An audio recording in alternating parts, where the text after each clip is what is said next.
जय हिंद, जय भारत, वंदे मातरम। साथियों, आप देख रहे हैं फौजी न्यूज़ 24 और सीशियन न्यूज़ 24। मैं महेश चौहान भिवानी से।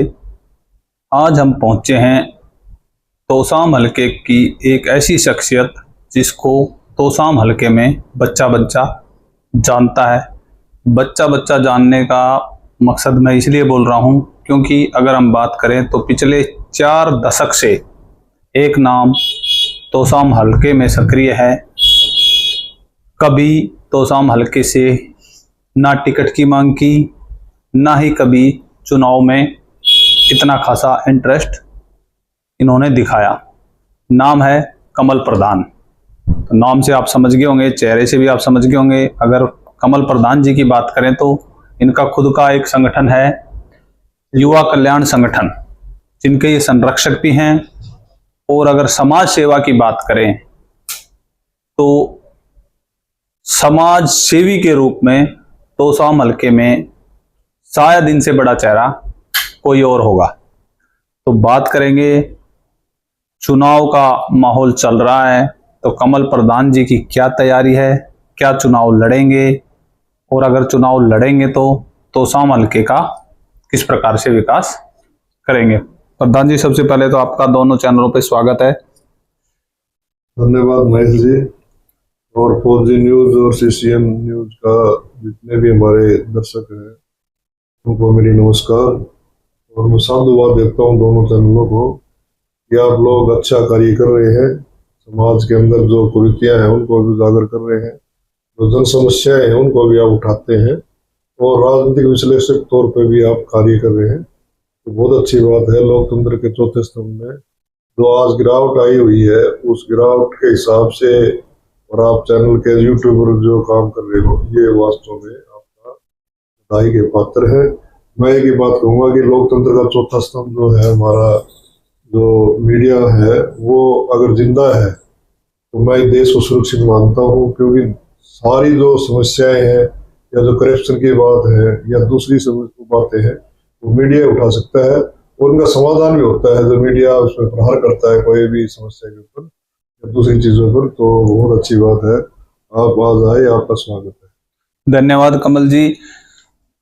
भिवानी में विधानसभा चुनाव का बिगुल बज चुका है, और अगर भिवानी शहर की या भिवानी जिले की बात करें तो भिवानी का हरियाणा की राजनीति में बहुत ही सक्रिय योगदान रहा है।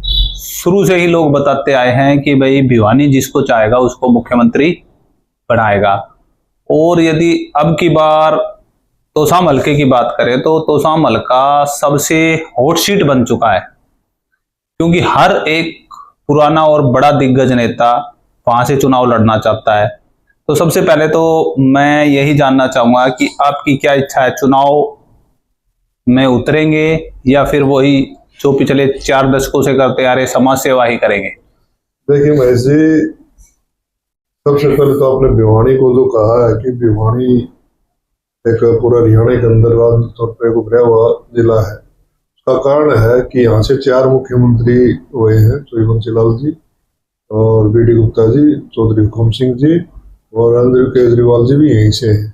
तो राजनीतिक तौर पे जिला बहुत ही जागरूक जिला रहा है, और तोसाम जो है वो भी एक जागरूक हल्का है, क्योंकि यहाँ से सूर्यवंशी लाल ने काफी टाइम तक राजनीति करी, जो हरियाणा प्रदेश के मुख्यमंत्री रहे, देश के रक्षा मंत्री भी रहे। तो सुरेंद्र सिंह भी यहाँ से चुनाव लड़े हैं, मेरे पिताजी ने भी बहुत क्लोज फाइट हुए हैं 1967, 1968, 1977 के चुनाव बहुत ही कम मार्जिन इंडिपेंडेंट लड़े।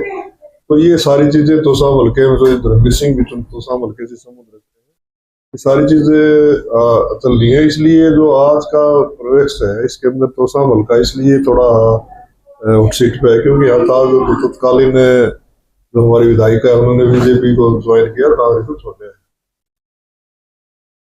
तो सबसे पहले जैसे आपने अभी चर्चा करी कि जो तोसाम हलके की विधायक हैं किरण चौधरी जी, उन्होंने जिस प्रकार से कांग्रेस को छोड़कर बीजेपी में ज्वाइन किया, तो कितना नुकसान कांग्रेस को हो सकता है आपके हिसाब से, या कितना फायदा बीजेपी को होगा?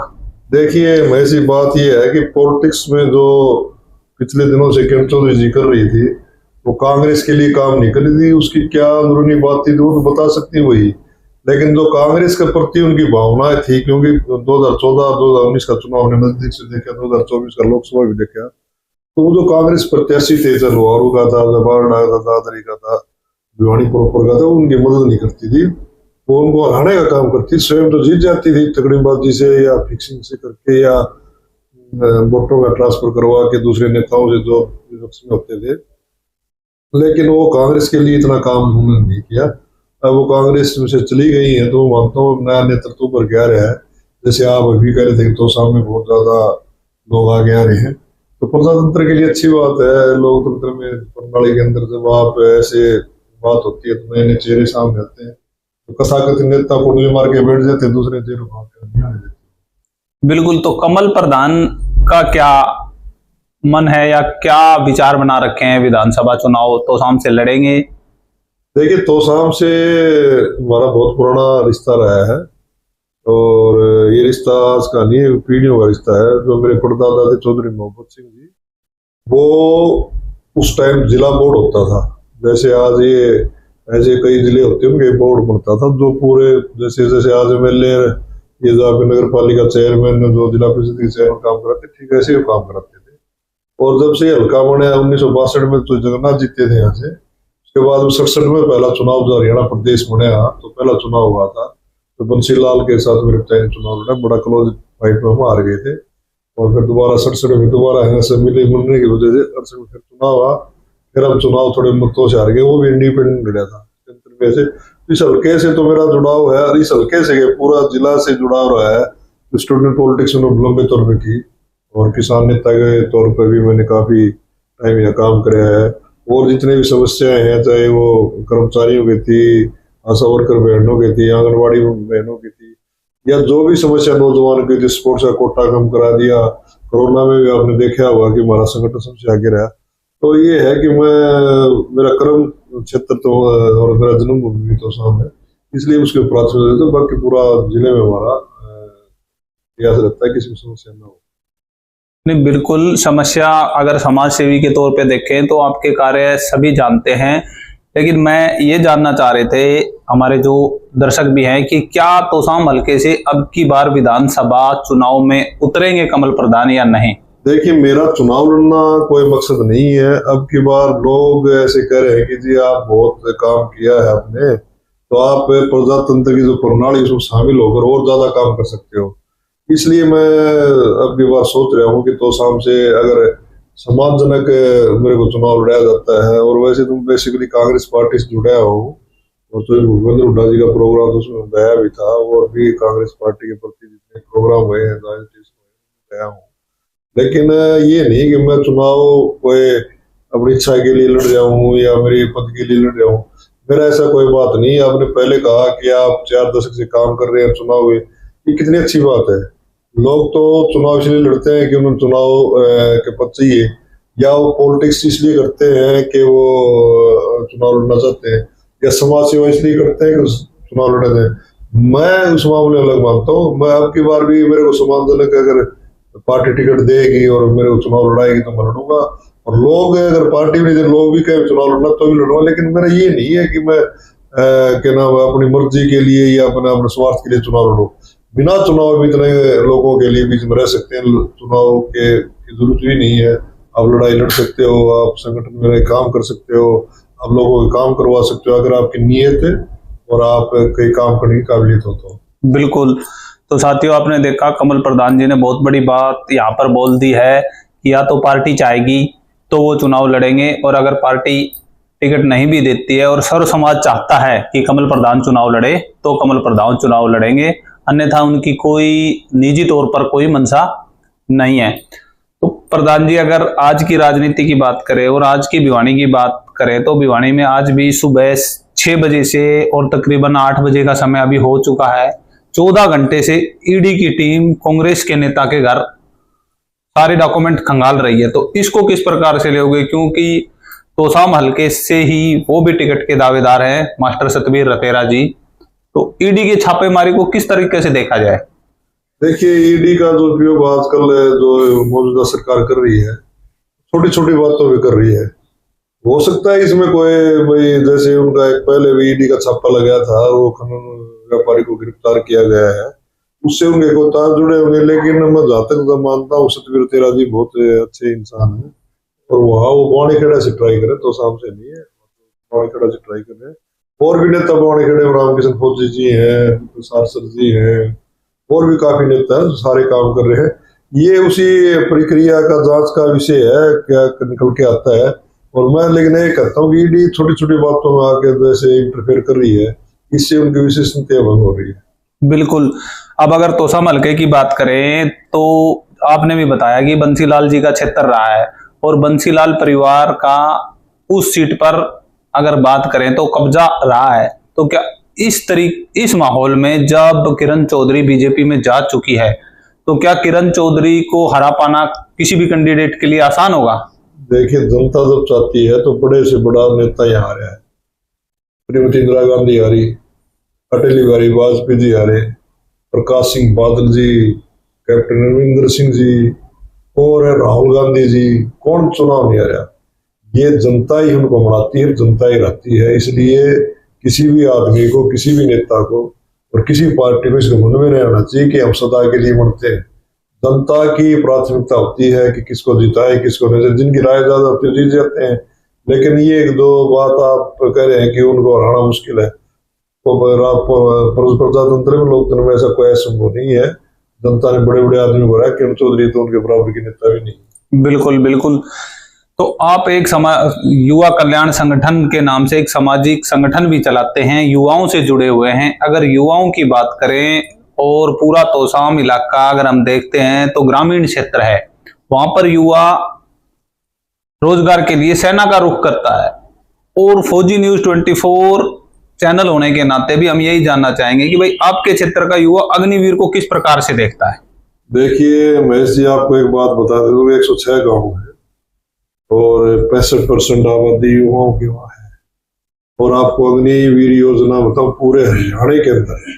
अगर किसी ने पैदल यात्रा शुरू करी थी अग्निवीर योजना के खिलाफ में, तो तोसाम हल्के के नौजवान थे, तो तोसाम से चलकर सांपला तक पैदल गए थे। काफी लोग थे उसमें। जो शुरुआत थी बागनवाड़ा के हमारे नौजवान साथी ने करी थी, उसके बाद बीड़ के भी इन 36 बिरादरी का नौजवान उसमें शामिल हो गए थे। हमने भी उसे यात्रा में हिस्सा लिया था, सहयोग किया था। तो मैं मानता हूँ कि ये जो अग्निवीर योजना है, अगर प्रमुख तौर पर कहीं उठाई है हरियाणा के अंदर, तो तोसाम के नौजवानों ने उठाया था।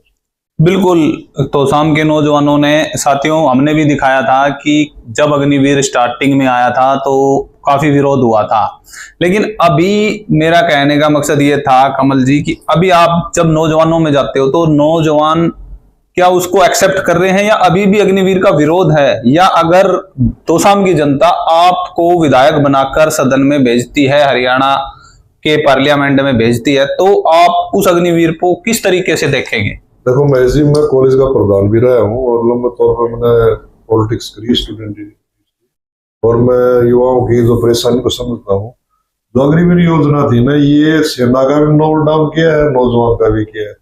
पहले आप देखते थे स्टेडियम के आसपास कितने गांव होते, सब प्रैक्टिस करते थे, सेना भर्ती होंगे और देश की सेवा करेंगे, देश का नाम रोशन करेंगे। जब देश को हमारी जरूरत पड़ेगी तो अपनी जान भी न्यौछावर कर सकते हैं। देश के आन बान शान को हम कभी आंच नहीं आने देंगे।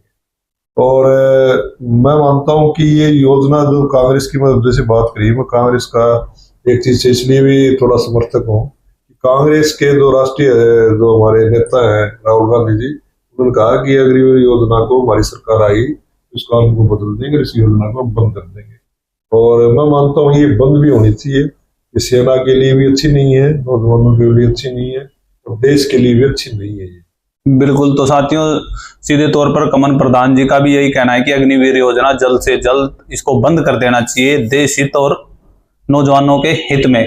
कमल जी, अगर आखिरी सवाल की बात करें तो हम आपसे यही जानना चाहेंगे कि कहीं ना कहीं आप कांग्रेस पार्टी से भी जुड़े हुए हो, और पिछले कई सालों से अगर तोसाम की बात करें तो विधायक कांग्रेस पार्टी का ही रहा है, चाहे सरकार कांग्रेस की रही, चाहे कांग्रेस सरकार बीजेपी की रही, लेकिन तकरीबन पिछले काफी सालों से विधायक जो है कांग्रेस का रहा है। फिर भी तोसाम हल्के में विकास के नाम पर आम जनता कहीं ना कहीं अपने आप को पिछड़ा हुआ समझती है। अगर कमल प्रधान को मौका मिला तो सबसे पहले तोसाम में किस चीज पर फोकस किया जाएगा?